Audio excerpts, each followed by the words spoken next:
देखिए, हम लोग पिछले क्लास में न्यूटन की गति के नियम शुरू किए थे और हम लोगों ने ये भी देखा था न्यूटन ने कितने नियम दिए हुए हैं, 3। ठीक है, और समीकरण किसने दिया है, कितने? ये याद रखिएगा, समीकरण यानी गैलीलियो और नियम न्यूटन। और पहले में हम लोगों ने क्या देखा था, जब भी कोई अगर वस्तु नॉर्मल अवस्था यानी प्रारंभिक अवस्था में रहना चाहता है तो उसे गति या परिवर्तन कौन प्रदान करता है, यानी कोई बाहरी बल या बाहरी कारक, जिसे क्या कहते थे हम लोग, फोर्स। इसीलिए न्यूटन के प्रथम नियम से, गति के प्रथम नियम से किसकी परिभाषा प्राप्त होती है, और इसे हम लोग और किस नाम से जानते हैं, जड़त्व का नियम। यानी यहां तक हम लोग देखे थे। इसके बाद हम लोग क्या देखे थे, संवेग। यानी संवेग क्या होता है, मास इनटू वेलोसिटी। और आपको बार बार पता है, जब भी अगर फॉर्मूला याद रहेगा तो आपको, तो आप इकाई भी निकाल सकते हैं। यहां तक देखे थे हम लोग। अब आप बताइए, अगर आपसे कहा जाएगा संवेग में परिवर्तन, इसका मतलब क्या हो गया, संवेग में, द्रव्यमान में तो नहीं होगा ना। अगर कहा जाए संवेग में परिवर्तन हो रहा है तो किस में परिवर्तन हो रहा है, वेलोसिटी में, क्योंकि मास में तो कभी परिवर्तन नहीं हो सकता है। तो देखिए, जैसे होता है कि कोई वस्तु यहाँ पे है और इसका क्या है, मास, और शुरुआत में उसका वेलोसिटी क्या है, u। और कुछ समय बाद, क्योंकि परिवर्तन होगा तो समय तो लेगा ही ना, कुछ समय के बाद मास तो सेम रहेगा लेकिन वेलोसिटी क्या हो गया, बदल गया, यानी u से बदल के क्या हो गया। तो परिवर्तन यानी संवेग में परिवर्तन किसे कहेंगे, फॉर्मूला क्या होगा, संवेग में परिवर्तन। कितना परिवर्तन हुआ संवेग में, निकालिए, मैथमेटिकल फॉर्मूला है। मतलब सवाल है, कोई वस्तु है जिसका मास है m, शुरुआती है वेलोसिटी u और अभी का वैल्यू है v। हमने सवाल क्या पूछा है, संवेग में परिवर्तन कितना है कि नहीं। हम परिवर्तन की दर नहीं लगाए, और जब तक हम दर नहीं लगाएंगे तब तक आप t से डिवाइड नहीं कीजिएगा। तो संवेग में कितना परिवर्तन हुआ है, यानी यही हुआ ना। हमने कहा संवेग में परिवर्तन हुआ है, लेकिन जब कहेंगे संवेग में परिवर्तन की दर क्या है, यानी रेट ऑफ चेंज, सिर्फ चेंज अलग चीज है, रेट ऑफ चेंज, और जहां रेट या दर लग जाए टी से डिवाइड करते हैं। ये चीज क्लियर है कि नहीं पॉइंट। तो याद रखिएगा, संवेग में जो परिवर्तन होता है तो वास्तव में उसके वेलोसिटी में परिवर्तन होता है, क्योंकि मास में परिवर्तन नहीं हो सकता, मास कभी भी नहीं बदलता है। याद रखिएगा, आप दुनिया के किसी भी कोने में चले जाइए या किसी भी ग्रह पे चले जाइए, आपका जो मास है वो मास हमेशा सेम ही रहेगा, मास कभी बदलाव नहीं आएगा। ठीक है, तो यहाँ पे हम देखें मास बदल रहे, तो बदल क्या रहा है, वेलोसिटी। तो ये संवेग में जो परिवर्तन होता है उसको कहते हैं mv माइनस mu। और अगर परिवर्तन की दर पूछ ले तो तब किससे डिवाइड कर देंगे। यहाँ तक क्लियर है। अब आते हैं गति के दूसरे नियम में। और अभी हमने क्या कहा था, संवेग में जो परिवर्तन होता है या संवेग में परिवर्तन की जो दर है वो क्या होता है, डायरेक्टली प्रोपोर्शनल टू फोर्स। और यही जो कहता है, इसी को हम लोग कहते हैं गति का दूसरा नियम। यानी जो किसी भी वस्तु के संवेग में जो परिवर्तन की दर होती है वो क्या होता है, फोर्स के डायरेक्टली प्रोपोर्शनल होता है। और ये नियम क्या कहता है, यानी आप खुद सोचिए, आप इस फॉर्मूला से अनुमान लगाइए, अगर हम फोर्स लगाएंगे, ठीक है, या अगर मास ज़्यादा होगा तो उसमें फोर्स ज़्यादा लगाना पड़ेगा या कम लगाना पड़ेगा, गति मिलाने के लिए ज़्यादा लगाना पड़ेगा ना। यानी मान लीजिए आपके सामने कोई 10 किलो का सामान है, उसको धक्का लगाना है, और कोई 100 किलो का सामान है, उसको एक जगह से दूसरी जगह घसकाना है, तो बल ज़्यादा किस पे लगेगा? यानी बल जिसका ज़्यादा मास होगा उस पर लगेगा। तो इसका मतलब अगर मास ज़्यादा है तो बल भी ज़्यादा लगाना पड़ रहा है। तो इसका मतलब क्या हो गया? मास क्या होगा? डायरेक्टली या इनडायरेक्टली होगा? डायरेक्टली होता है ना। और अगर किसी में गति करवाना हो तो फोर्स हमें ज़्यादा देना पड़ेगा, कम देना पड़ेगा? यानी फोर्स बढ़ाएंगे तो वेलोसिटी बढ़ेगा, तो वेलोसिटी के भी डायरेक्टली प्रोपोर्शनल होता है, ठीक है। और टाइम का क्या होगा? टाइम का इन्वर्सली प्रोपोर्शनल होगा, क्योंकि जैसे फोर्स बढ़ेंगे टाइम बढ़ेगा, तो आपका फोर्स धीरे धीरे क्या होगा? घटेगा कि बढ़ेगा? आप खुद सोचा, जब साइकिल चलाते हैं, कोई भी चीज़ चलाते हैं, तो जैसे जैसे टाइम बढ़ते जा रहा है चलाने का, तो आपका फोर्स बढ़ता है कि घटता है? क्योंकि धीरे धीरे बाद उसका स्टेमिना पावर धीरे धीरे घटने लगता समय के साथ, ठीक है। तो आपको यहाँ नहीं जाना है, बस ये लिखना है जो संवेग में जो परिवर्तन की दर होती है वह उस पर लगाए गए बल का क्या होता है? डायरेक्टली प्रोपोर्शनल कहिए या समानुपाती कहिए। क्लियर है ये पॉइंट? क्लियर है कि नहीं? तो अब इसी से देखिए, जैसे आपने ये फॉर्मूला देखा अभी,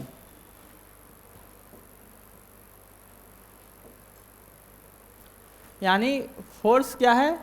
डायरेक्टली प्रोपोर्शनल तो क्या होता है? यानी संवेग में परिवर्तन की दर। अब इसको हम लोग ये लिख सकते हैं कि नहीं? m तो कॉमन है, v माइनस यू बाय लिख सकते कि नहीं? और याद है ये वाला लाइन, इसको लीजिए, इसका मतलब क्या हुआ? कहीं देखें इसको। यानी पहला जो समीकरण था v बराबर u प्लस ए टी,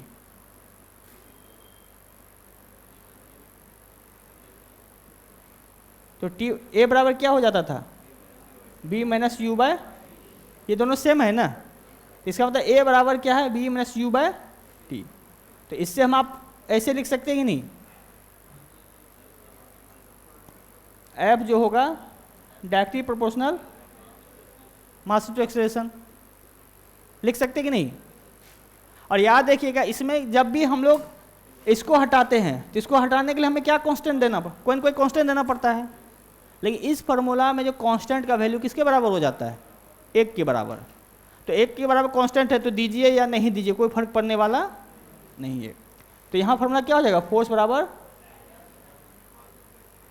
और यहाँ कांस्टेंट 1 होता है। इस फार्मूला में कांस्टेंट कितने किसके बराबर होता है? 1 के बराबर, इसलिए 1 के कारण इसको कुछ देने की जरूरत नहीं पड़ती है। तो याद रखिए, ये जो फार्मूला है या ये दोनों क्या है?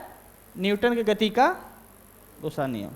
आपको दोनों एंगल से पूछ सकता है, नीचे 3-4 फार्मूला दे देगा और ये पूछ देगा इसमें से कौन सा न्यूटन के गति का दूसरा नियम है। या तो फार्मूला आपको ऐसा भी दे देगा या ऐसा भी दे देगा, और जब ये दोनों दे देगा तो एक से अधिक वाला ऑप्शन लगाइएगा। क्लियर है ये पॉइंट? याद रखिएगा, न्यूटन गति के दूसरा नियम में जब भी हम किसी वस्तु पे बल लगाते हैं तो उस वस्तु में जो संवेग परिवर्तन होता है वो क्या होता है? बल के समानुपाती होता है। और इससे अंततः हमें क्या मिलता है फॉर्मूला? फोर्स बराबर मास इनटू एक्सीलरेशन। आप ये सोच सकते हैं किसी भी वस्तु में अगर फोर्स बढ़ाएंगे तो उसका स्पीड बढ़ेगा या घटेगा? बढ़ेगा। यानी फोर्स बढ़ाने से एक्सीलरेशन बढ़ता है और फोर्स घटाने से, अब देखिए मान लीजिए आप लोग बाइक चला रहे हैं तो बाइक में आप लोग एक्सीलेटर देते हैं तो स्पीड बढ़ता है कि घटता है? और जब उसको रिटार्डेशन करते हैं यानी एक्सीलेटर घटाते हैं यानी तब क्या होता है? स्पीड घटता है। यानी बढ़ाने से स्पीड बढ़ रहा है यानी एक्सीलरेशन बढ़ रहा है, और घटाने से एक्सीलरेशन, तो इसका मतलब फोर्स डायरेक्टली प्रोपोर्शनल किसके हो जाता है? 1 हो जाता है ना। आपसे ऐसे ही पूछा जा सकता है, किसी भी वस्तु में अगर फोर्स को 3 गुना कर देंगे अचानक तो एक्सीलरेशन कितना गुना हो जाएगा? कितना होगा? सेम है, फोर्स को 3 गुना करें तो एक्सीलरेशन भी 3 गुना हो जाएगा। तो ये कैसे भी आपको सवाल पूछा जा सकता है। तो याद रखिए, गति का दूसरा नियम क्या है? संवेग में परिवर्तन की दर उस पर लगाए गए बल का जो अंततः फॉर्मूला किस रूप में आता है? ये दोनों फॉर्मूला सही है। तो देखिए इस फॉर्मूला में फोर्स बराबर मास, क्या हो गया, आप हंस रहे हैं, डेली का काम देख रहे, कोई पहला दिन नहीं है, ठीक है। आप लोग अगर क्लास में बैठा भी कीजिए तो आगे पीछे बैठा कीजिए, एक साथ बैठना, क्योंकि कहा था कभी भी फ्रेंड को क्लास में एक साथ नहीं बैठना चाहिए, है कि नहीं? क्यों? क्योंकि पढ़ाई से ज़्यादा ध्यान बात करने पर लगा रहता है। हम लोग जब डीएवी में पढ़ते थे तो हम लोग की एक प्रिंसिपल मैडम थी बैरागिनी बोहीदार, उसका एक नियम फिक्स था, हर 2 लड़के के बीच में एक लड़की को बैठा देते थे, इसलिए ताकि कोई इधर उधर की बातें ना हो, सीधी पढ़ाई की बातें हो, ठीक है। जब 2 दोस्त बैठेंगे तो जाहिर सी बात है पढ़ाई से ज़्यादा इधर उधर की बात तो होगी ही, क्योंकि हम देख रहे हैं सब जहाँ जहाँ ग्रुपिंग है, ऐसा तो हम कोई आपको पहली बार तो नहीं देख रहे हैं, बहुत से ऐसे बच्चे इसको लगभग साल भर से देख रहे हैं, तो हमें तो पता चल ही गया कौन किसका फ्रेंड है कौन किसका फ्रेंड नहीं है, ठीक है। आप लोग बैठ के क्लास में भी बातचीत चलते रहता है, और बाद में कहते हैं सर समझ में नहीं आया। तो हमें देखिए चिढ़ कब बढ़ता है, अगर आप पढ़ रहे हैं तब समझ में नहीं आता, अलग बात है, लेकिन कभी कभी ऐसा होता है पढ़ाते समय आप लोग बात करते हैं, या किसी किसी से पढ़ाते समय मोबाइल पे, अब जो हो सकता है ड्रीम 11 का टीम बना रहा हो या कुछ भी कर रहा हो, व्हाट्सअप देख रहा हो, बाद में कहता है सर समझ में नहीं आया, तो वहाँ थोड़ा सा गुस्सा चढ़ जाता है। अगर आपको नहीं आ रहा तो पूछ सकते हैं, लेकिन बात करने वाले को बताना थोड़ा भारी पड़ जाता है हमको, ठीक है। तो याद रखिएगा क्लास में बातें नहीं, बातों के लिए पूरा दिन बचा हुआ है। अब देखिए इस फॉर्मूला में फोर्स बराबर मास इंटू एक्सेलरेशन, तो आपको फोर्स का पता तो पहले से चल गया था, किससे पता चला था फोर्स का पता? पहले नियम से।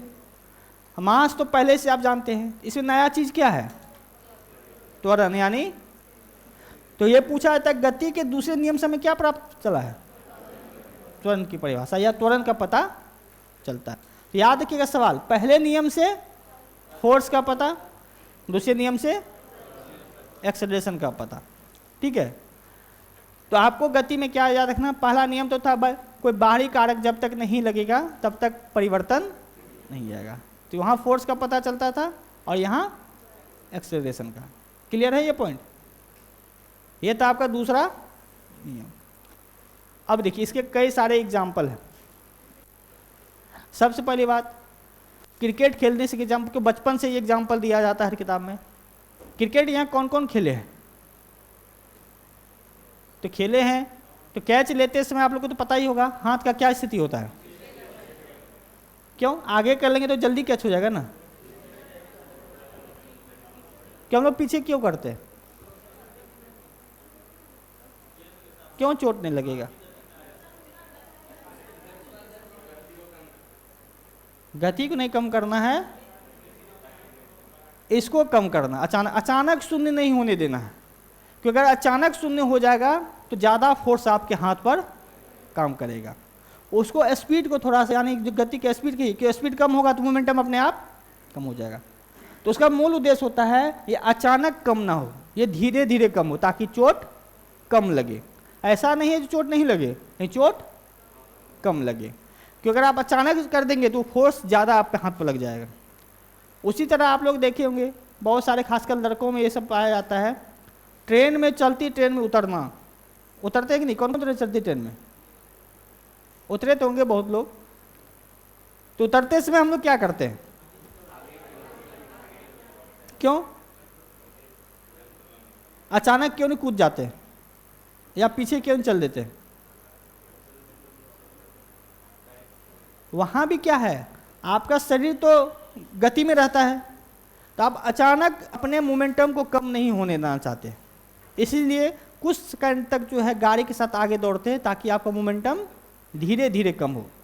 क्योंकि आप अचानक कूद गए तो मोमेंटम अचानक जीरो हो गया तो आपको चोट भी लग सकती है, क्योंकि फोर्स आपके शरीर पर ज़्यादा लगेगा। क्योंकि मोमेंटम ज़्यादा होगा तो फोर्स भी ज़्यादा होगा, है कि नहीं? अगर मोमेंटम कम होगा तो फोर्स भी कम लगेगा। तो याद रखिएगा इस दोनों जगह, चाहे क्रिकेट खेलते समय हो या चलती ट्रेन में उतरते समय हो, तो दोनों समय हम लोग का मूल उद्देश्य होता है, भले हम लोगों को पता नहीं है लेकिन इसका मेन कारण होता है यही, संवेग को अचानक शून्य नहीं होने देना है। धीरे धीरे शून्य करना ताकि आपको कम फोर्स आप पे अप्लाई हो। ठीक है, उसी तरह आप कई बार देखते होंगे, जो मान चले कोई शीशा है, शीशे का गिलास है, उसको इस फर्श पे गिरा है, यानी सीमेंटेड फर्श पे गिरा है और गद्दा पे गिरा है, तो टूटेगा किस पे? गद्दा पे क्यों नहीं टूटेगा?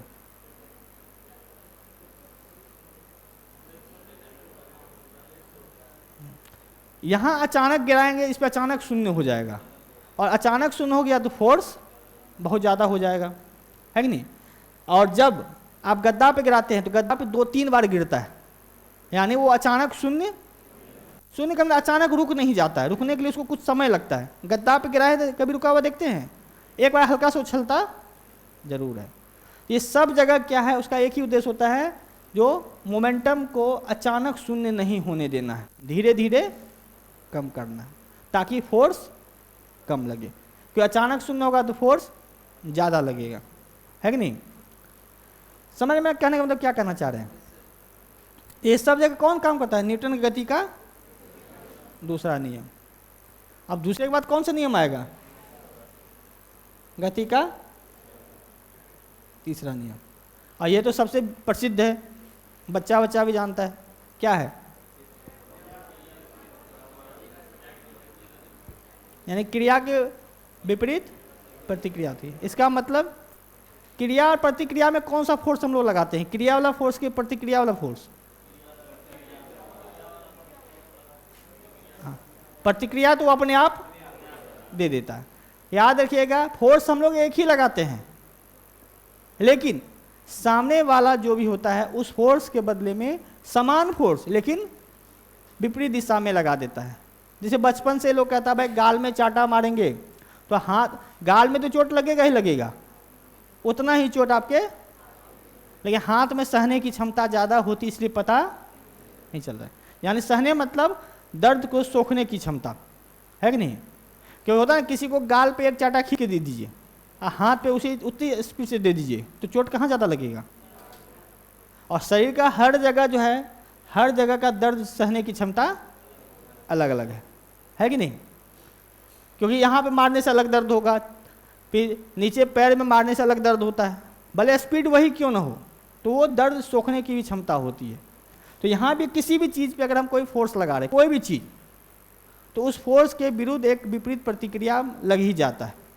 जैसे आप दीवार को धक्का ही दे रहे हैं, या आप कोई वस्तु जो ज़मीन से ऊपर उठाते हैं, है कि नहीं? जैसे मान चलिए अभी आप छत पे से गिर जाएंगे, कूदेंगे, तो आप पे कौन सा फोर्स काम करेगा? Gravitational force. तो ग्रेविटेशनल फोर्स कौन लगा रहा है? लेकिन उसके उल्टा हम भी फोर्स लगाते हैं, किस पे? हम भी धरती को खींचते हैं, यानी जितना धरती हमें खींचता है उतना हम भी खींचते हैं, लेकिन धरती के द्रव्यमान के सामने में हमारा द्रव्यमान इतना कम होता है जो हम उसको खींच नहीं पाते। जैसे मान के चलिए हाथी के साथ आपको बांध दिया जाए, है कि नहीं? तो हाथी आपको खींचेगा तो आप भी बचने की कोशिश कीजिएगा कि नहीं? करते हैं कि नहीं? कि फ्री हो जाते हैं? लेकिन क्या आप हाथी को रोक पाते हैं? हाथी जिधर जिधर जाएगा उधर उधर आप भी चलना, कि उसका मास इतना ज़्यादा होता है, तो उसके फोर्स के सामने हमारा फोर्स दिखाई नहीं पड़ता। फोर्स हम भी लगा रहे हैं लेकिन वो फोर्स दिखाई नहीं दे रहा है, क्यों? मास ज़्यादा असरदार हो जाता है। तो याद रखिए, कोई भी फोर्स अगर लगता है तो फोर्स जब भी आप लगाते हैं तो एक समान भी फोर्स उधर सामने से भी लगता है, ठीक है? तो इसी को हम लोग कौन सा नियम कहते हैं? यानी न्यूटन के गति के तीसरे नियम के अनुसार हम अगर किसी वस्तु पर बल लगाते हैं तो वो वस्तु भी हम पर समान बल लगाता है, लेकिन क्या होता है? विपरीत दिशा में लगाता है। जैसे फोर्स हम किसी पे लगा रहे हैं तो सामने वाला क्या लगाएगा? फोर्स लगाएगा, लेकिन अपोजिट डायरेक्शन में। और ये जो फोर्स है ये हम लगाते हैं, ये अपने आप लगता है, यानी क्रिया के विरुद्ध प्रतिक्रिया होती है, ठीक है? और याद रखिए कि ये सब जगह नहीं शूट करना है। जैसे मान चलिए कोई अगर आपको एक चाटा खींच दे तो आप क्या करेंगे? तो आप भी तो उसको चाटा खींचेंगे ना, तो क्या वहाँ ये यूज कर सकते हैं? वहाँ क्यों नहीं यूज कर सकते? मान कोई व्यक्ति आपको एक चाटा खींच दे और आप भी उल्टा करके खींच रहे चाटा, तो क्या गारंटी वहाँ हम यूज कर सकते हैं इसको? वहाँ इसलिए यूज नहीं कर सकते हैं क्योंकि सामने वाला एक चाटा मारे, पता है सामने जरूरी थोड़ी एक ही चाटा मारेगा, वो तो डिपेंड करेगा दोनों के ताकत पे। आप एक चाटा मारे तो हो सकता है आपको गोली भी मार सकता है, वो कोई कंफर्म तो नहीं है ना, तो डिपेंड करेगा दोनों में जो शक्तिशाली ज़्यादा होगा वो ज़्यादा मारेगा। तो यहाँ लिए हम लोग ऐसा नहीं करें, हम लोग जब एक लगा रहे हैं तो सामने उतना ही लगा रहा है कि नहीं। तो यहाँ वो काउंट करेंगे, वो चाटा वाला सिस्टम यहाँ पे, चाटा कब होगा, हाँ चाटा जब किसी मारते हैं तो हाथ का बल और गाल का बल वो दोनों बराबर हो जाएगा, है कि नहीं। और बस दोनों का दिशा अलग होगा, हाथ अंदर की तरफ लगाएगा और बाहर की तरफ। तो आप ऐसे भी कह सकते हैं जो क्रिया वाला बल क्या होता है, इनवर्ड होता है, और प्रतिक्रिया कि दोनों विपरीत दिशा में होगा। इसीलिए इस नियम को हम लोग एक और नाम से जानते हैं, क्रिया प्रतिक्रिया का नियम भी। क्लियर है ये पॉइंट? ये तो सबसे आसान सा सवाल है, ठीक है। और हाँ, सवाल बनता कहाँ से, गति के तीसरे नियम को क्या कहते हैं, यानी law of conservation of momentum. देखिए याद रखिए, मोमेंटम का पता कहाँ से चला था, पहले वाले दूसरे वाले से, कि मोमेंटम से ही एक्सेलरेशन निकला था ना। लेकिन जब कंजर्वेशन की बात हो तो वो कहाँ आएगा, किससे पता चलेगा। अब देखिए होता क्या है, संवेग का संरक्षण सिद्धांत। यहाँ तो बस सिंपल लिख दिया है, जब कोई दो वस्तु आपस में टकराती है तो टकराने से पहले और टकराने के बाद का संवेग क्या होगा, समान होगा, यानी कोई अंतर नहीं होगा। यानी जब कोई दो वस्तु टकराएगी तभी तो फोर्स लगेगा ना एक दूसरे पे, तो टकराने से पहले जो संवेग होता है और टकराने के बाद जो संवेग होगा वो दोनों क्या होगा, बराबर होगा। क्योंकि सिंपल सी बात बताइए आप लोग, संरक्षण मतलब क्या होता है, कंजर्वेशन मतलब, साइंस को छोड़ दीजिए, अगर आपसे पूछा जाए संरक्षण करना है क्या होता है इसका अर्थ, बचाना, यानी बर्बाद नहीं करना। जैसे आप लोग आजकल इकोनॉमिक्स में एक शब्द सुनते होंगे, शायद अखबार पढ़ते होंगे, तो सस्टेनेबल डेवलपमेंट।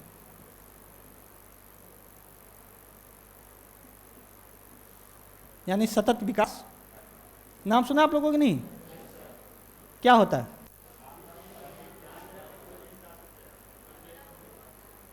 या कौन सा विकास, आप क्या बोले पीछे, हाँ। यानी देखिए जैसे क्या होता है, अभी जो आप लोग कोई कमाते हैं, कमाएंगे आगे चल करके, तो क्या वो अपने लिए कमाएंगे, अपने बाल बच्चों के लिए भी कमाएंगे ना। यानी ऐसा थोड़ा जो आदमी कमाता है सारा खर्चा अपने पे ही कर लेता है। यानी हमें क्या होता है, भविष्य के प्लानिंग के हिसाब से करना पड़ता है। जैसे मान लीजिए जितना भी आजकल दोहन होता है, चाहे प्राकृतिक खनिज का हो या पेड़ पौधे का हो, तो हम लोग इस हिसाब से चलते हैं जो हम लोग तो यूज करे ही करें, हमारा जो पीढ़ी आएगा आज से 50 साल बाद, 100 साल बाद, उसके लिए भी हम लोग बचा कर रखें, पूरी तरह से समाप्त नहीं कर दे। तो सस्टेनेबल डेवलपमेंट किस पे डिपेंड करता है, वो है कंजर्वेशन पे। कंजर्वेशन यानी जैसे मान गांव में देखेंगे बूढ़े लोग जो है पेड़ लगाते हैं, उसको पता है ये पेड़ लगने के बाद क्या पता हम फल खाएंगे कि नहीं खाएंगे, इतना तो पता है भाई मेरा बाल बच्चा सब खाएगा, तो उसको कहते हैं सस्टेनेबल। यानी आप भविष्य की चिंता करते हुए आप डेवलपमेंट करते हैं। तो डेवलपमेंट को तो रोक नहीं सकते हैं, लेकिन डेवलपमेंट के साथ साथ आपको भविष्य के बारे में भी सोचना है, जो कल अगर हम नहीं रहे या हमारा बाल बच्चा पोता वोता जो भी हो, उसे किसी चीज़ की कमी ना हो। तो वो भी किस पे डिपेंड करता है, कंजर्वेशन पे, ठीक है कि नहीं। तो उसी तरह यहाँ जो हम लोग क्या कर रहे हैं, संवेग, तो संवेग का संरक्षण करना, यानी संवेग को नष्ट होने नहीं देना है। यानी जितना पहले संवेग है उतना ही बाद में संवेग रहेगा, यानी कोई संवेग कोई नष्ट या परिवर्तन नहीं आए, तभी तो संवेग का संरक्षण। तो आप देखिए कैसे, तीसरा नियम कैसे लागू होता है। जैसे मान के चलिए एक वस्तु ये है A और ये है, इसका मास है m1 और इसका मास है m2। इसका शुरुआती वेलोसिटी क्या है u1 और इसका u2। क्लियर है। यानी यह है टकराने से पहले की स्थिति, तो गति कर रहा है तो तभी तो U1 U2 है। समझ करने क्या चाह रहे हैं? दो वस्तु है A और B, A का मास है m1, B का मास है m2। क्यों अलग अलग मास हो, कुछ भी हो सकता है। A का प्रारंभिक वेग है U1 और B का प्रारंभिक वेग है, क्लियर है? अब क्या किया, दोनों वस्तु टकराया। टकराने के बाद मास क्या होगा A का? m1 ही रहेगा ना, और इसका मास m2, क्योंकि मास तो बदलेगा नहीं। हाँ, टकराने के बाद स्पीड बढ़ भी सकता है और घट भी सकता है, कुछ भी हो सकता है। जैसे मान लीजिए आप साइकिल से जा रहे हैं और सामने से कोई ट्रक मार दे, तो क्या आपका स्पीड कांस्टेंट रहेगा? बढ़ भी सकता है, घट भी सकता है, कुछ भी हो सकता है। तो मान के चले टकराने के बाद V2 आ गया। क्लियर है ये पॉइंट?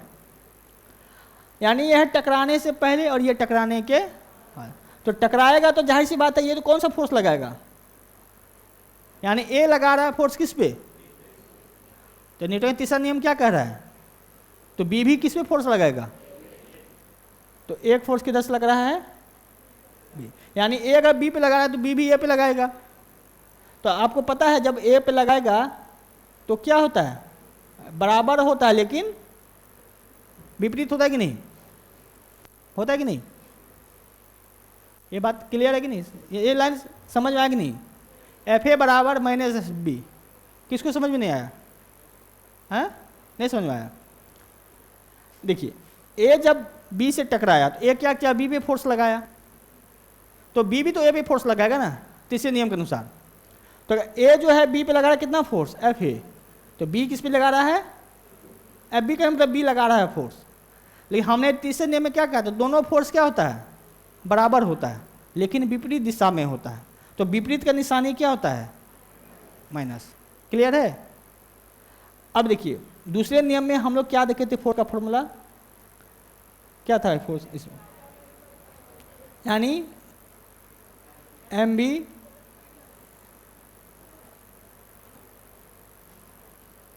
चलिए टी यही है ना, पहले वाला फोर्स।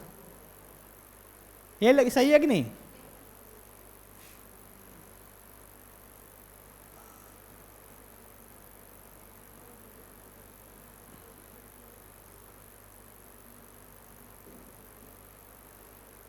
ये सही है कि नहीं? ये पॉइंट सही है कि नहीं? अब इसको हम लोग ऐसे लिख सकते हैं, ये T और ये T काट दिए, m1 b1 minus m1 u1 है।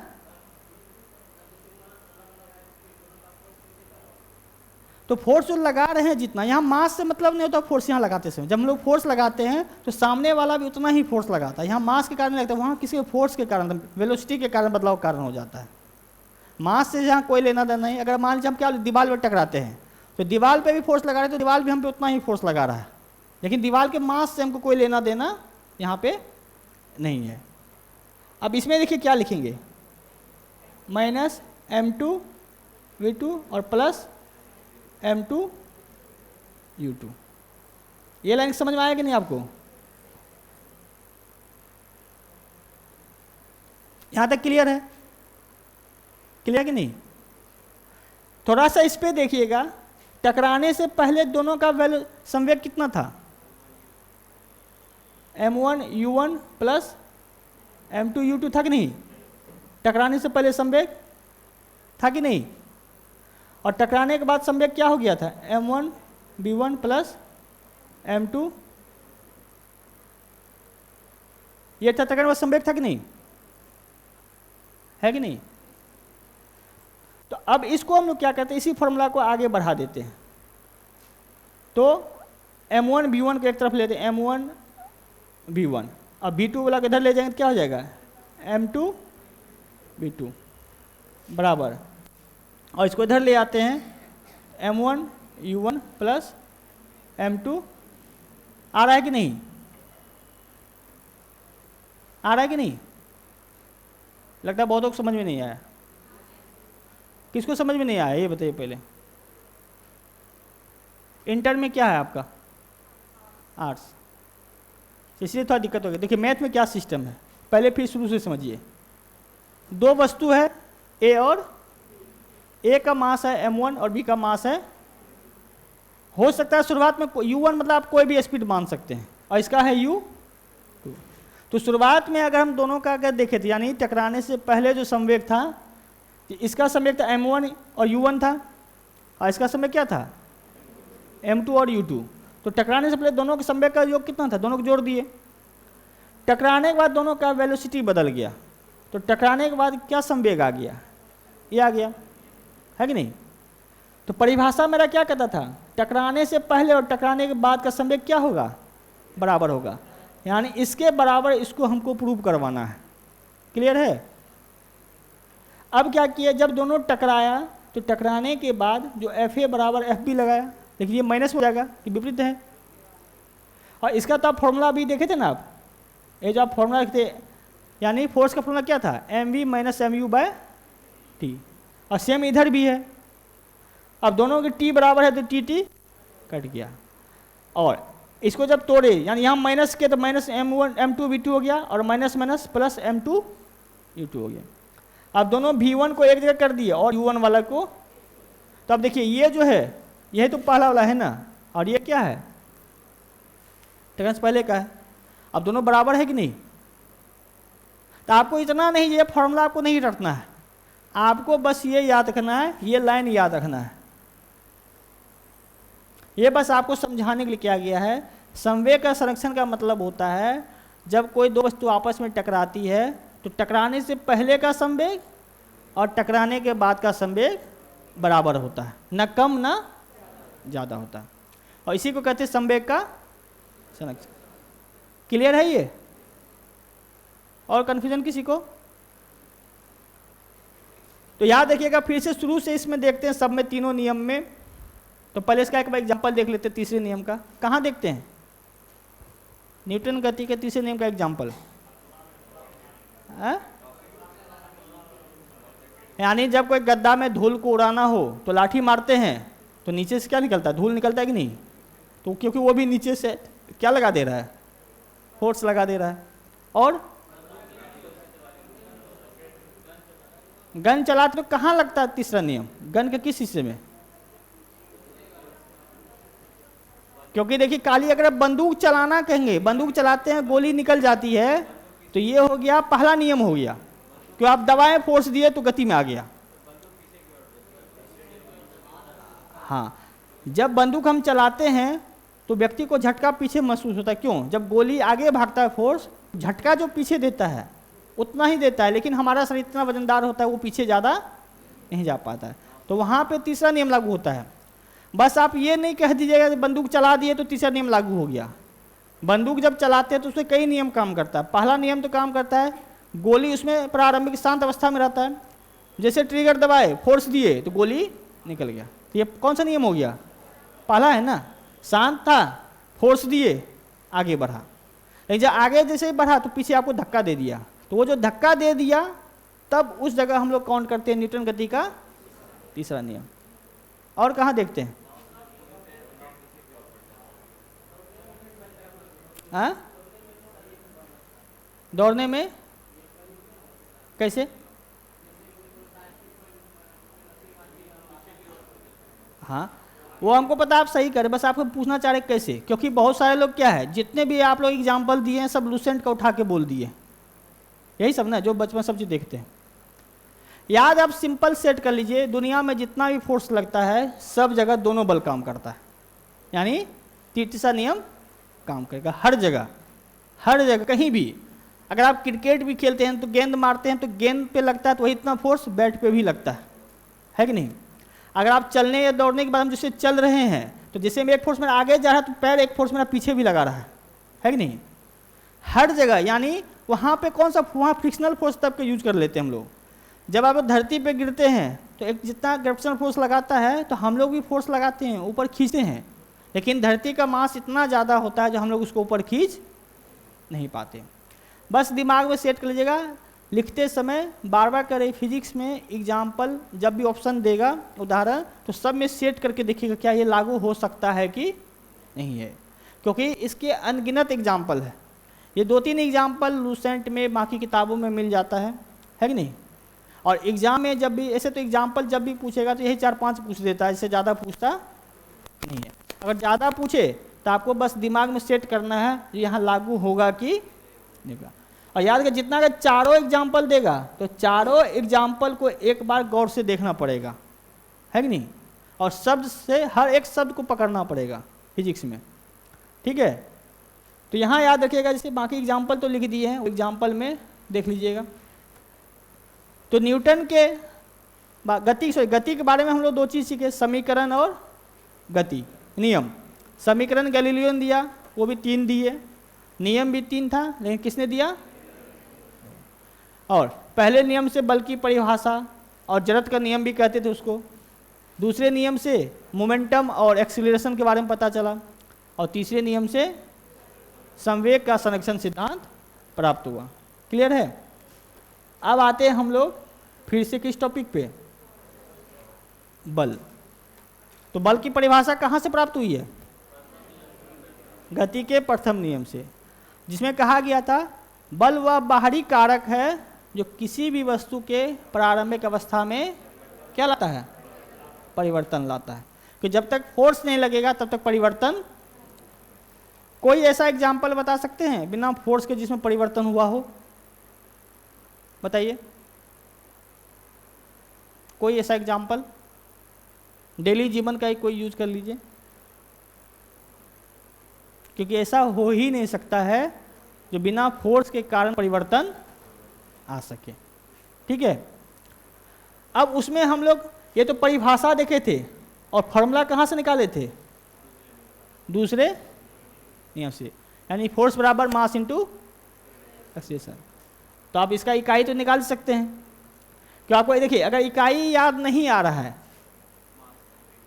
तो आपको पता मास इंटू एक्सीलरेशन, और आपको और एक्सीलरेशन का भी नहीं पता आ रहा है तो ये लिख सकते हैं ना, ये लिख सकते हैं कि नहीं।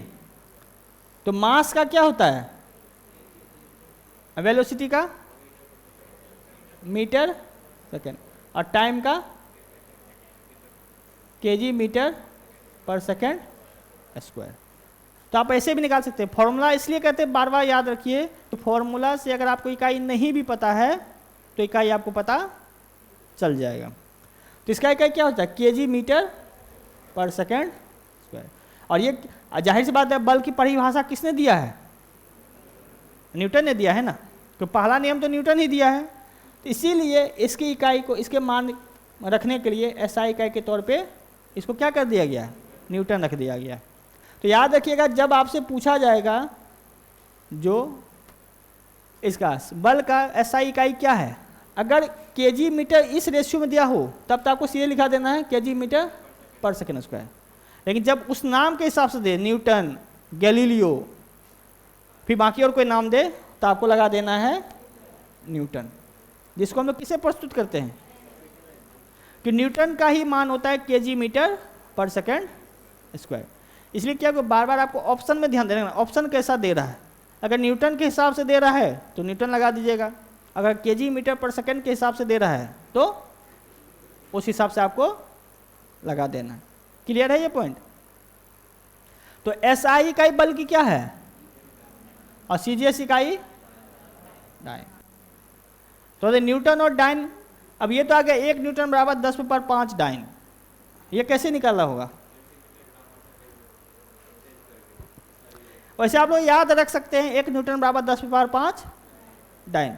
लेकिन अगर निकालने की बात हो तो आपको देखिए 1 न्यूटन में हम लोग क्या देखे थे, केजी मीटर, यही था ना, था कि नहीं। अब हमको सीजीएस में निकालना है, तो सीजीएस के पद्धति क्या था, केजी को हम लोग सीजीएस में कैसे निकालते थे, ग्राम में था ना। तो अगर केजी को ग्राम में बदलेंगे तो कैसे बदलेंगे, ऐसे लिखेंगे कि नहीं। और सीजीएस में दूरी को कैसे नापते थे, तो मीटर को सेंटीमीटर में बदलना है तो कितना गुना करना पड़ेगा? सेकेंड तो सेकेंड ही था, तो इसको हम लोग लिख सकते हैं ग्राम सेंटीमीटर, और यही तो डाइन है ना CGS का, तो 10 में पावर 5 सॉरी डाइन। यानी आप ऐसे भी निकाल सकते हैं, अगर आपको पता नहीं रह रहा वैल्यू तो आप फॉर्मूला से निकाल सकते हैं।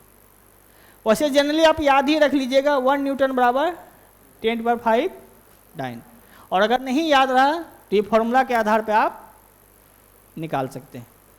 ठीक है, फॉर्मूला का मतलब केवल ये नहीं है जो आपको केवल न्यूमेरिकल ही बनाना है, फॉर्मूला से आप उसका इकाई निकाल सकते हैं, फॉर्मूला से आप ये निकाल सकते हैं जो उस पर असर कैसा पड़ता है। जैसे मान के चलिए इसी फॉर्मूला से आपको पता है फोर्स बढ़ाएंगे तो मास बढ़ेगा, और फोर्स बढ़ाएंगे तो एक्सेलरेशन बढ़ेगा। क्या हुआ? तो एक्सेलरेशन बढ़ेगा, या उल्टा कह सकते हैं मास ज़्यादा होगा तो ज़्यादा फोर्स लगाना पड़ेगा, ऐसा कह सकते हैं कि नहीं? तो यानी आपको क्या करना पड़ेगा, इस फॉर्मूला से आप सब कुछ निकाल सकते हैं। और याद रखिए न्यूमेरिकल आपसे नहीं पूछा जाएगा, वनडे एग्जाम में कभी भी न्यूमेरिकल नहीं पूछा जाता है, क्योंकि हम लोगों का जो सिलेबस है वो क्या है? जनरल साइंस, साइंस नहीं है, जनरल। इसका अर्थ है एक व्यक्ति को उतना ही साइंस पढ़ना चाहिए जितना उसके लिए आवश्यक है। हाँ, अगर आपको इंजीनियरिंग करना है, मेडिकल करना है, इंटर करना है, साइंस से BSc करना है, तब आपको डीपली उसमें पढ़ना पड़ेगा, तब छोटा छोटा पॉइंट को भी पढ़ना पड़ेगा। यहाँ केवल आपको उतना ही पढ़ना है जितना आपके काम का एक आम आदमी के लिए होता है। तो यहाँ आपने क्या देखा, अगर आप देख रहे हैं तो पहला तो वही परिभाषा है, दूसरा क्या है इसका? ये इकाई है। SI में इसको किस नाम से जानते हैं और जिसको कैसे प्रस्तुत करते हैं? और CGS में, और 1 न्यूटन बराबर कितना डाइन, और बल क्या है? एक सदिश राशि है, यानी कौन सा क्वांटिटी? Vector quantity. क्लियर है ये पॉइंट? किसी कोई कंफ्यूजन इसमें? तो आते हैं अब बल कितने प्रकार के होते हैं? याद रखिएगा बल 2 ही प्रकार के होते हैं, यह है क्लियर, ज़्यादा नहीं कीजिएगा। बल कितने प्रकार के हैं? केवल, बाकी जितने भी बल है वो इसके भाग है, यानी बल केवल 2 प्रकार के होते हैं, एक होता है और एक होता है संतुलित बल। और इस पे नहीं जाइए, अब कोई इधर है, कोई वस्तु है और उस वस्तु पे आप फोर्स लगा रहे हैं, तो फोर्स लगाने के बाद वो वस्तु नहीं हिलता डुलता है, यानी उसमें गति नहीं आती है, तो वहाँ जो बल लगेगा उस बल को हम लोग क्या कहते हैं? संतुलित बल, यानी बैलेंस फोर्स। आपको परिभाषा नहीं समझना, बस ये समझिए जब किसी वस्तु पे चाहे एक बल लगाए, क्यों एक बल लगाएंगे तो एक उल्टा बल तो लग ही जाएगा, कितना भी बल लगा लीजिए आप, कितने तरीके से लगा लीजिए, लेकिन अगर वो हिल नहीं रहा है या उसमें परिवर्तन नहीं हो रहा है तो इसका मतलब वो कौन सा बल है? जैसे मान चलिए कोई वस्तु है, एक बल आप इधर से खींच रहे हैं, कोई इधर से खींच रहा है, कोई इधर से खींच रहा है, कोई इधर से खींच रहा है, यानी 4 तरह का बल लगा रहा है या 2 तरह का, 3 तरह, जितना बल आपको लगाना है, बल लगाने के बावजूद भी इसमें गति नहीं आ रहा है, तो ऐसे बल क्या कहलाएंगे? तो इसका एक और कहता है, जैसे आपने कितना बल लगाया, फोर्स 1,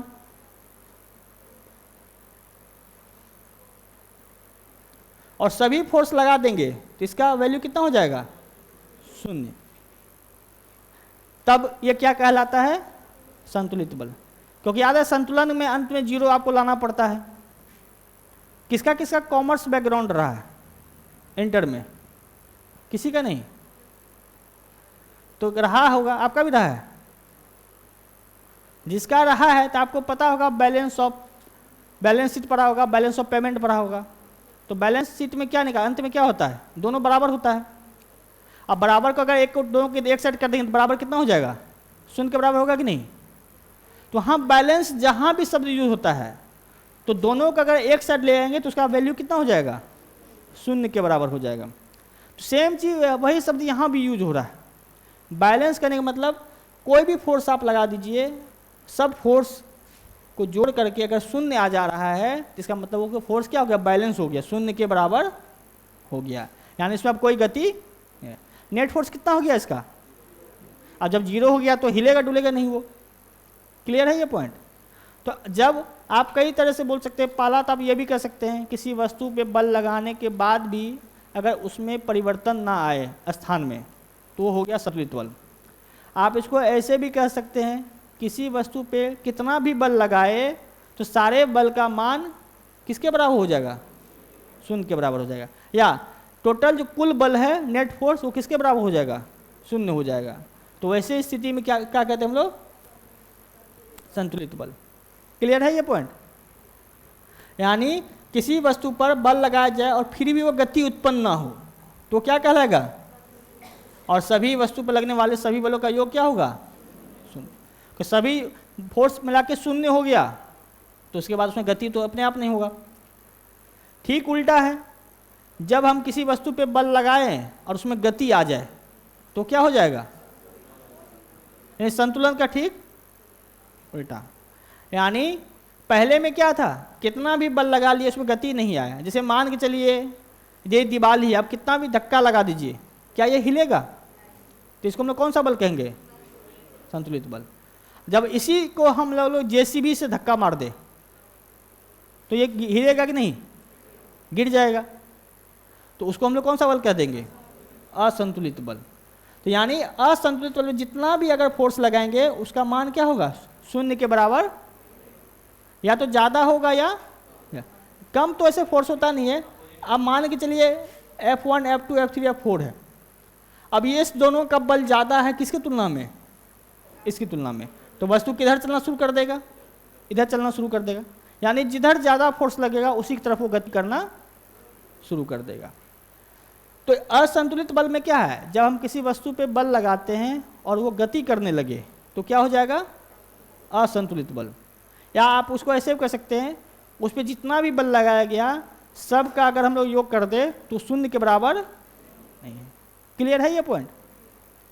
तो आप हमें बताइए न्यूटन की गति के पहले नियम में कौन सा बल लगा था, संतुलित या असंतुलित,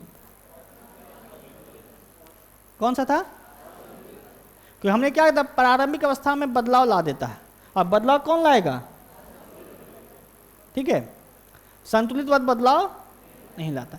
वहाँ ये इसलिए नहीं बताया क्योंकि सब चीज़ का अपना एक जगह होता है। लगता है रात में जगह थे क्या, कि बहुत लोगों को देख रहे सो रहे हैं, ठीक है। तो याद रखिएगा संतुलित बल, पूरे बल जो है जितना भी बल है वो दो ही प्रकार का है, संतुलित और, यानी जब फोर्स लगाए गति ना हो तो संतुलित बल, फोर्स लगाए गति हो जाए तो असंतुलित बल। क्लियर है ये पॉइंट। अब ये तो चलिए दो बल है, इसके बाद हम लोग आता है सवाल बार बार पूछा जाता है प्राकृतिक बल, नेचुरल फोर्स भी, और कभी कभी इसको फंडामेंटल फोर्स भी कहते हैं, यानी मूल बल भी। ठीक है, पहला तो आपको था बल कितने प्रकार के हैं, तो बल दो प्रकार के हैं, संतुलित और अलित। अब अगला सवाल है प्राकृतिक बल या मूल बल। प्राकृतिक बल मतलब परिभाषा कोई बता सकते हैं, नाम में ही बताइए, नाम के अनुसार, किसके द्वारा, यानी वो भी लगता है हवा के कारण भी लगता है, लेकिन वहाँ हवाओं को लोग हम लोग यहाँ शामिल नहीं करते। प्रकृति मतलब मूल बल मतलब है बहुत सारे ऐसे बल हैं जो स्वतः अपने आप लगता है कि नहीं, वो किसी मानव या किसी पशु पक्षी या जंतु के द्वारा नहीं लगे, यानी किसी भी चीज़ में, यानी हम लोग नहीं लगाते, वो अपने आप चलते रहता है। ठीक है, प्राकृतिक बल यानी वो बल किसके द्वारा लगाया जाएगा, प्रकृति के द्वारा। और इसके हिसाब से कितने प्रकार के बल होते हैं, 4 प्रकार के बल। फिर से समझिएगा, और ये चारों जो बल है ये किसका भाग है, असंतुलित बल का भाग है। ये चारों किसका भाग है, क्योंकि बल तो दो ही है, संतुलित और असंतुलित। और जब प्राकृतिक बल की बात करते हैं तो प्राकृतिक बल कितने हैं, 4, वो है गुरुत्वाकर्षण, विद्युत चुंबकीय बल, प्रबल नाभिकीय बल और दुर्बल नाभिकीय बल।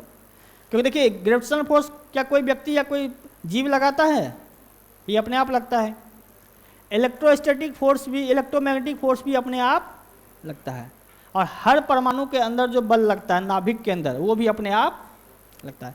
कोई हम लोग जीव जंतु उसको लगाते नहीं, ये अपने आप स्वतः लगते रहता है। तो जिसमें अभी एक गुरुत्वाकर्षण बल, कि देखिए अभी इस पे ज़्यादा डीपली नहीं जाना है, बस केवल बल समझना है, कि इसके लिए एक अलग से टॉपिक भी आप लोगों को आएगा, है कि नहीं। बस अभी इस चारों बल को समझना है और चारों बल में क्या अंतर है उसको भी आपको समझना है। तो देखिए परिभाषा पे नहीं जाइए, कोई भी दो फोर्स लगेगा, फोर्स लगेगा तो कम से कम दो तो होना ही चाहिए, तभी तो फोर्स लगेगा ना। तो कभी कभी ऐसा होता है कि वस्तु के मास के कारण भी बल लगता है, ठीक है। यानी अगर मास, अगर कोई दो वस्तु आसपास खड़ा हो या कोई दूरी पे हो, तो दोनों वस्तु एक दूसरे को और खींचने की कोशिश करता है, ठीक है। जैसे मान के चलिए अभी हम यहाँ खड़े और आप वहाँ खड़े, क्या हम दोनों के बीच कोई फोर्स काम कर रहा है? कर रहा है कोई? ग्रेविटेशनल फोर्स काम कर रहा है। यानी आप भी हमें खींच रहे हैं और हम भी आपको खींच रहे हैं। लेकिन दिक्कत क्या है, दोनों का मास अभी लगभग समान है, इसीलिए हम ना आपके तरफ जा पा रहे हैं और ना ही आप मेरी तरफ आ रहे हैं, है कि नहीं। यहाँ समान ऐसा नहीं कि आप चींटी और हाथी का तुलना नहीं किया, वहाँ बहुत ज़्यादा मात्रा में होना चाहिए, मतलब लाखों और इससे भी ज़्यादा होना चाहिए। यानी हर दो वस्तु के बीच एक फोर्स काम करता है, वो है हर दो वस्तु, कोई भी वस्तु, कोई भी पदार्थ हो, उसके बीच क्या करेगा? गुरुत्वाकर्षण काम करेगा। किसके कारण? यानी मास के कारण जब दो वस्तुओं के बीच जो बल लगता है उसे हम लोग क्या कहते हैं? गुरुत्वाकर्षण बल। और नाम में ही आकर्षण बल है कि नहीं। तो ये हमेशा क्या करेगा? केवल खींचेगा, धकेलेगा नहीं। तो गुरुत्वाकर्षण बल में याद रखिएगा, गुरुत्वाकर्षण बल जो है वो क्या है? दो वस्तुओं के बीच किसके कारण लगता है? उसके द्रव्यमान के कारण लगता है। पहला पॉइंट ये है। आप हमें ये बताइए, अगर दूरी कम होगा तो फोर्स ज़्यादा होगा कि कम होगा? और अगर दूर बढ़ने से फोर्स कमेगा। अब देखिए जैसे इतिहास से ही चर्चा करते हैं। इतिहास में प्राचीन भारत कौन कौन पढ़े हैं? मध्यकालीन भारत। तो चलिए मान के चलिए आप लोग, सबसे पहले चर्चा हम लोग कर लेते हैं अशोक के काल का ही। तो अशोक के काल में मौर्य साम्राज्य का मुख्यालय कहाँ पे था? राजधानी पाटली।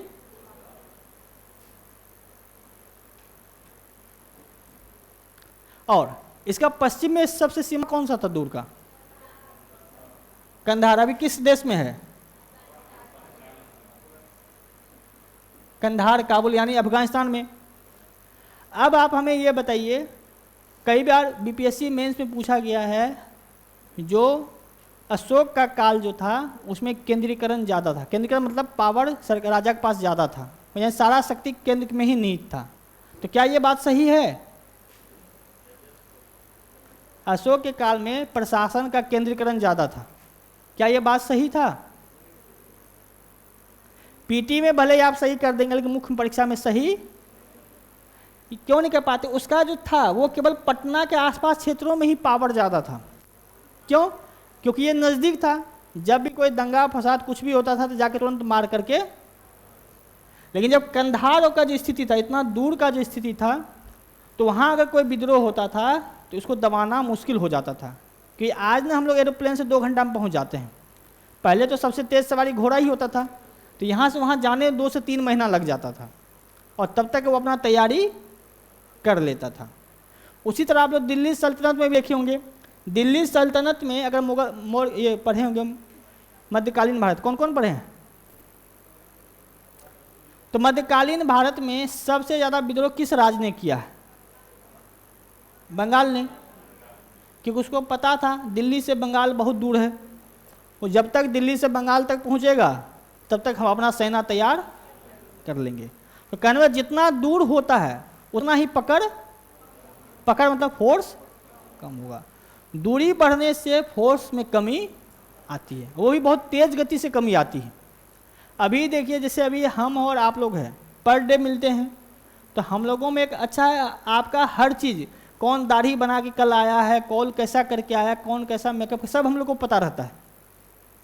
लेकिन जैसे ही कल बैच खत्म हो जाएगा, आप लोग चले जाएंगे, हो सकता है हम ही पूर्णिया छोड़ के चले जाए, 5 साल 6 साल बाद जब समय का लंबा समय हो जाएगा, तो हो सकता है शायद आप भूल भी जाए। तभी याद आएगा जब डिस्कवरी का नाम आएगा, तभी आपको लगेगा रवि सर कौन है, विजय सर कौन है। लेकिन नॉर्मल कंडीशन में सबका नाम, तो जैसे समय भी एक तरह से दूरी बढ़ा देता है ना, वहाँ भी है, जैसे दूर बढ़ेगा फोर्स ऑफ अट्रैक्शन घटता जाता है, ठीक है, और जो नज़दीक होगा फोर्स ऑफ अट्रैक्शन बढ़ेगा। यहाँ भी सेम है। अभी हमने यहाँ कहाँ क्या, दो वस्तुओं के, जैसे दो वस्तु है m1 और m2, और दोनों के बीच की दूरी क्या है, r। तो ये जो ग्रेविटेशनल फोर्स है, कोई भी दो वस्तु हो, सबके बीच लगता है, किसके कारण लगता है, मास के कारण। तो इसीलिए कहा जाता है, इसमें नियम में कहा जाता है, जो फोर्स जो होता है वो डायरेक्टली प्रोपोर्शनल किसका होता है, दोनों के मास के गुणनफल का, ठीक है। जितना बड़ा मास उतना ज़्यादा फोर्स लगेगा, ठीक है। और पता है जब दूरी बढ़ेगा तो मास फोर्स क्या होगा, अगर दूरी घटेगा तो फोर्स, तो कैसा होना चाहिए, डायरेक्टली या लेकिन ये किस हिसाब से होता है, r²। यानी ग्रेविटेशनल फोर्स क्या होता है, दोनों के मास के गुणनफल का समानुपाती होता है, और उसके बीच की दूरी के वर्ग का व्युत्क्रमानुपाती होता है। और आप दोनों को अगर शामिल कर दे,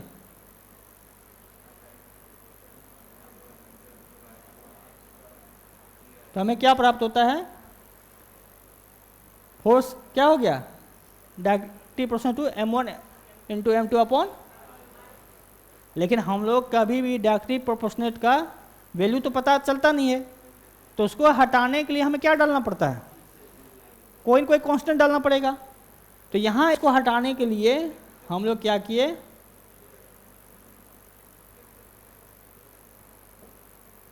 एक कांस्टेंट डाल दिए 0, और ये जो हमारा फॉर्मूला निकलता है, इसे हम लोग क्या कहते हैं, ग्रेविटेशनल फोर्स। यानी प्रोपोर्शनेट को हटाने के लिए हमें एक कांस्टेंट देना पड़ा, कौन सा कांस्टेंट, जी, यानी गुरुत्वाकर्षण नियतांक, और इसका वैल्यू कितना होता है, 6.67 इंटू 10⁻⁻11। इसका इकाई कैसे निकालिएगा, इकाई बताइए,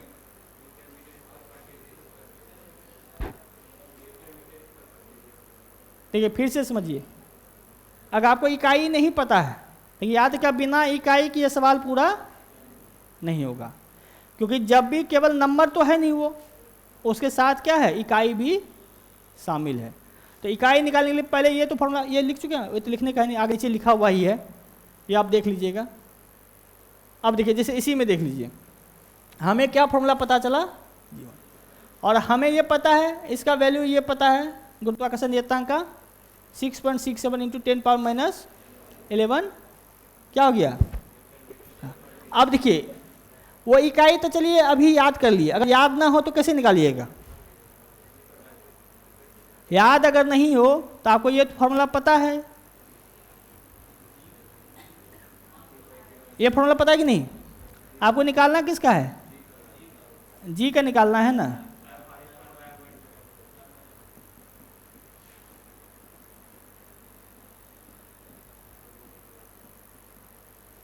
तो फोर्स का क्या होता है, इसका क्या है, डिस्टेंस का, दोनों तो केजी है ना, तो आप ऐसे भी इसका इकाई निकाल सकते हैं। अगर याद है तो ठीक है, लेकिन अगर याद नहीं है तो आप फॉर्मूला से उसका इकाई निकाल सकते हैं।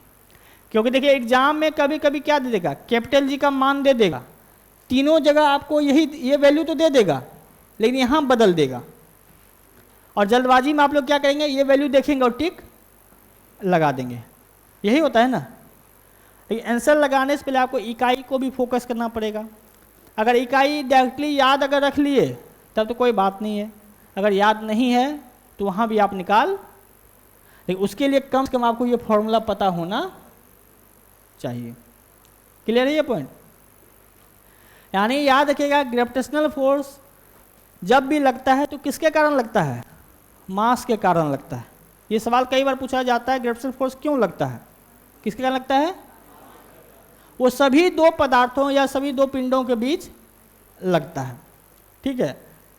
और इसका जो होता है ग्रेविटेशनल फोर्स, वो दोनों पिंडों या दोनों वस्तुओं के मास के गुणनफल का क्या होता है, समानुपाती, यानी डायरेक्टली, और उसके बीच की दूरी के वर्ग का व्युत्क्रमानुपाती होता है। और ग्रेविटेशनल कांस्टेंट को हम लोग कैसे प्रस्तुत करते हैं, कैपिटल जी से, जिसका मान होता है यानी 6.67 इंटू 10⁻11 न्यूटन मीटर स्क्वायर जी स्क्वायर। क्लियर है ये पॉइंट?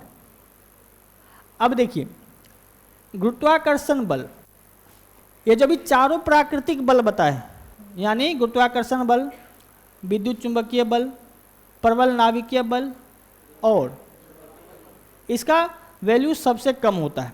जैसे मान के चलिए कोई दो बल काम करेगा, जब आगे हम लोग देखेंगे तब, तो चारों बल की अगर तुलना करेंगे तो सबसे जो कमजोर बल होगा वो कौन सा होगा, गुरुत्वाकर्षण बल होगा, चारों प्राकृतिक बल में, ठीक है। और परास समझते हैं आप लोग, परास मतलब रेंज का मतलब, मैथ में रेंज का मतलब क्या होता है, कितना, यानी जो मैक्सिमम हो और जो मिनिमम है उसके बीच का अंतर होता है। जैसे मान चलिए आप लोग कोई टेस्ट दे रहे हैं, 10 टेस्ट दिए, कोई ऐसा टेस्ट था 10 टेस्ट में जिसमें 50 में आप एक में 49 लाए, और कोई ऐसा भी टेस्ट था जिसमें 50 में 15 लाए, तो आपका रेंज कितना हो गया, कितना हो गया आपका रेंज, हाँ?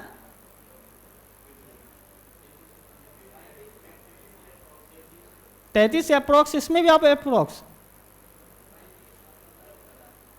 अरे भाई आपका मैक्सिमम कितना नंबर आया था 49 और मिनिमम नंबर आया था 15, तो सीधा हो गया 34। इसमें अप्रोक्स लाने की क्या जरूरत है, यानी रेंज होता है मैक्सिमम माइनस मिनिमम। लेकिन यहाँ हम लोग मिनिमम तो नज़दीक सटा देंगे क्योंकि जो दो वस्तु नज़दीक भी रह सकता है, तो मैक्सिमम का मतलब कितनी दूरी तक ये लग सकता है रेंज। सबसे ज़्यादा दूरी तक जो कोई बल लगता है इस चारों में, तो वो कौन सा बल है? अब सोचिए धरती कहाँ सूर्य, उतना दूर तक भी गुरुत्वाकर्षण बल कार्य करता है कि नहीं? धरती चंद्रमा की दूरी देख लीजिए, तो इसका रेंज कितना दूर है, सूर्य वहाँ से यहाँ भी अपने गुरुत्वाकर्षण बल को लगा देता है, लगता है कि नहीं? तो इसका रेंज क्या है, चारों बलों में सबसे ज़्यादा है, किसका? और ज़्यादा दूर है इसीलिए इसका पावर कम होगा कि नहीं? तो याद रखिएगा, गुरुत्वाकर्षण बल जो है, यहाँ तो पूरा क्लियर किया, गुरुत्वाकर्षण बल क्या है, चारों प्राकृतिक बलों में, आपके पास इस पॉइंट को लिख लीजिए क्योंकि यहाँ डाला नहीं गया है, यहाँ डाला गया है, हाँ, चारों प्राकृतिक बलों में सबसे ज्यादा प्रयास किसका होता है, और सबसे कमजोर बल कौन है? ये दो चीज याद रखिएगा, जो चारों प्राकृतिक बल है सबसे कमजोर बल है गुरुत्वाकर्षण बल, और इसका रेंज सबसे ज्यादा है। तो आप सोच के भी लगा सकते हैं। अब बाकी जब चारों पता चल जाएगा तो लगाने सोचने की जरूरत भी नहीं पड़ेगी, वो अपने आप आपको दिख जाएगा। कि अभी बस ये देखे हैं, बाकी ग्रेविटेशनल का जो है वो हम लोग ग्रेविटेशनल अगले टॉपिक में यूज करेंगे, और इसमें हम लोग अब क्या देखेंगे, विद्युत चुंबकीय बल। अब देखिए, उस पे नहीं जाइए, सीधा इधर आइए। आपको पता है आवेश, आवेश किसे कहते हैं? चार्ज। या आप ऐसे भी कर सकते हैं,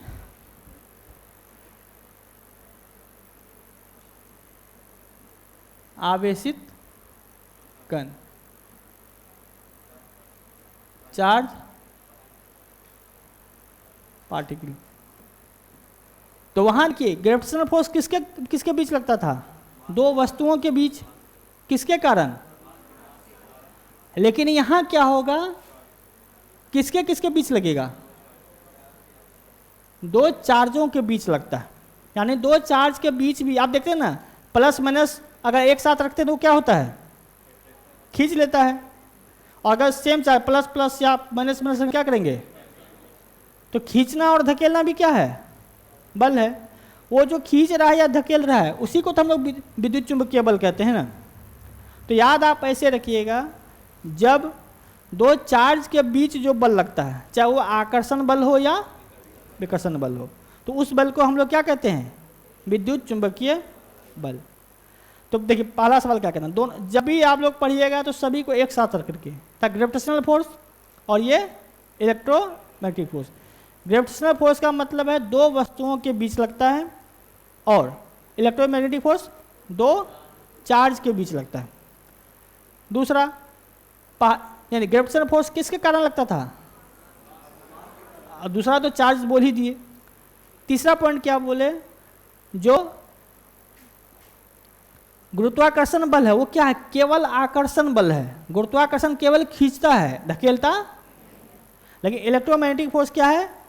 खींचता भी है और खींचेगा कब? जब ये दो, ये माइनस चार्ज है ये प्लस चार्ज है, तब ये क्या करेगा?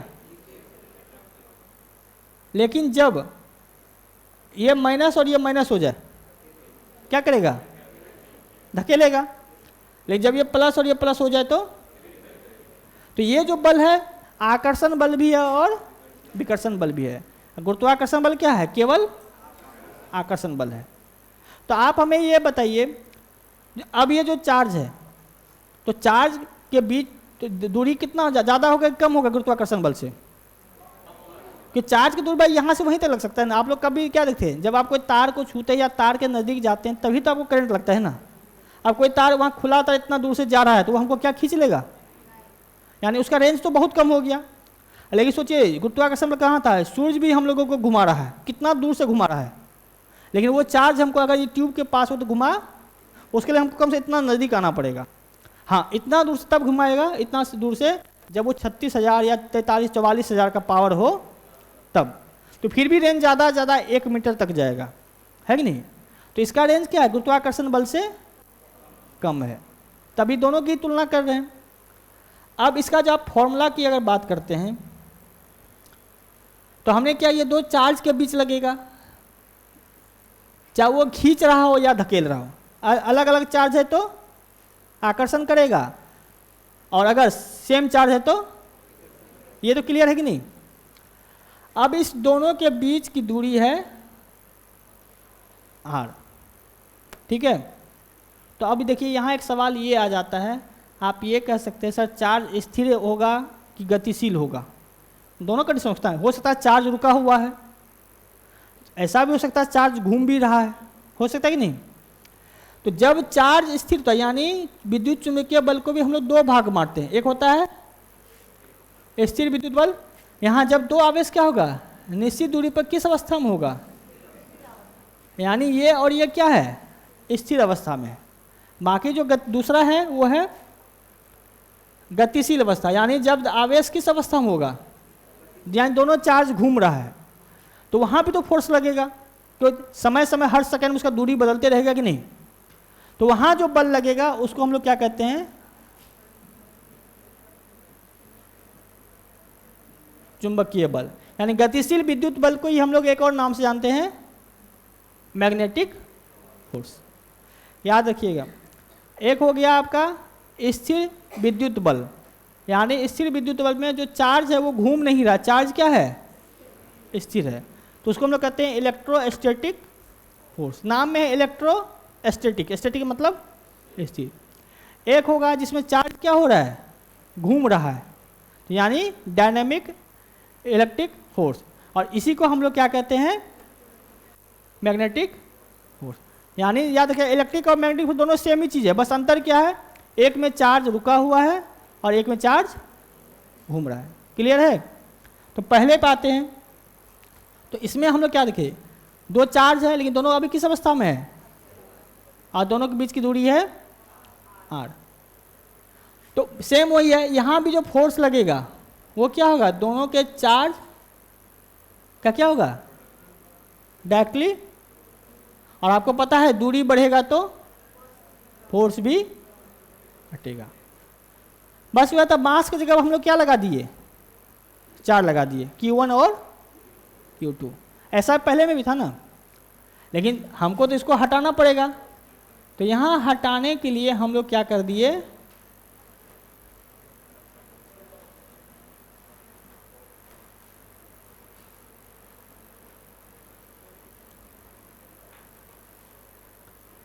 यानी बराबर करने के लिए हमें किससे गुना करना पड़ेगा, 1/4π E0। और ये जो E0 आप देखिए, बाकी क्यों तो पता ही है, चार्ज है, R भी पता है, पता क्या नहीं है, इसको हम लोग कहते हैं एप्सिलॉन नॉट। यानी E मतलब वो एप्सिलॉन हो गया, वो E नहीं है, वो क्या है एप्सिलॉन। और ये जो है ये क्या है, विद्युतशीलता, यानी परमिटिविटी, E0 को कहते हैं। फिर से समझिए, इसमें भी फोर्स क्या है, दोनों के चार्ज का क्या है गुणनफल है, डिवाइडेड बाय दोनों के बीच की दूरी के वर्ग का क्या डायरेक्टली प्रोपोर्शनल हो गया। अब इसमें भी हटाने के लिए हम लोग किसका प्रयोग किए, 1/4πE0 का प्रयोग किए। और ये जो फॉर्मूला ये किसका फॉर्मूला है, इलेक्ट्रोस्टैटिक फोर्स का। आपको Q1 Q2 तो पता ही, चार्ज आपको देगा, बीच की दूरी भी आपको पता रहेगा, पाई का वैल्यू भी पता है, कितना होता है पाई का वैल्यू, पता क्या नहीं है E0।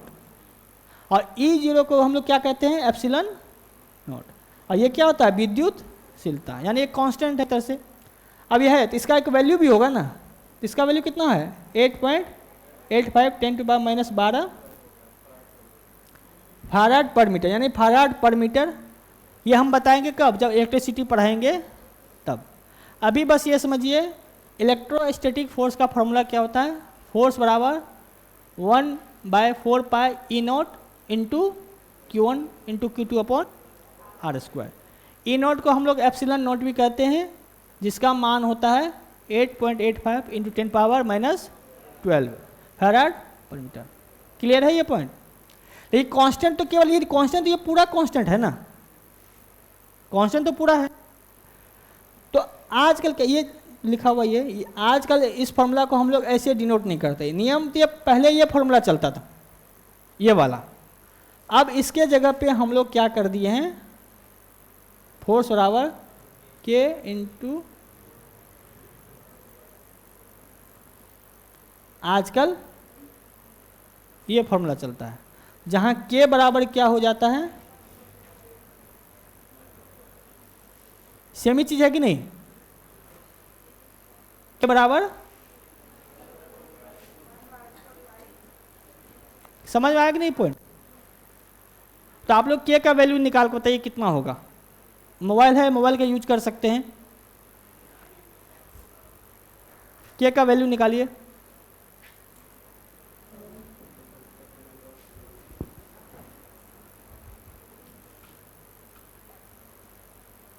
कितना होगा K का वैल्यू,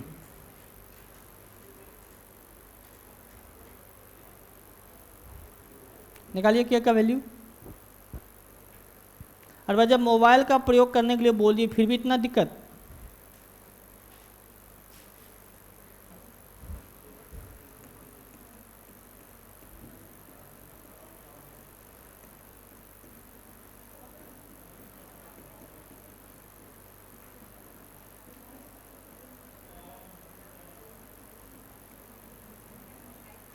निकालिए कितना हो जा रहा है, कितना हो जा रहा है,